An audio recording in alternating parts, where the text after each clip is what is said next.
Sabado ng hapon, kagigising mo lang kasi natulog ka ng tanghali. Nakahanda na yung merienda mong mainit na monay tapos juice. Maya-maya tinatawag ka na ng mga kalaro mo para maglaro. Dahil nga natulog ka ng tanghali, pinayagan kang lumabas. Naglaro kayo ng piko. Pamato mo yung kapirasong tiles. Maya-maya dumidilim na yung langit. Parang uulan.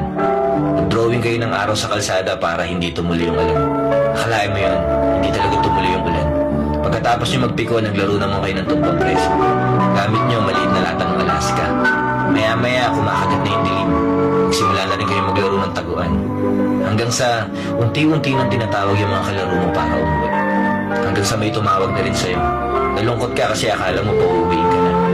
Sabi ng tumawag sa'yo, wala munang uuwi. Marami pa tayong dapat tapusin. Weekend naman ngayon, kailangan natin mag-overtime. Parang kailan lang, no? Naglalaro lang tayo sa labas. Ngayon, hinaharap na natin yung hirap ng realidad.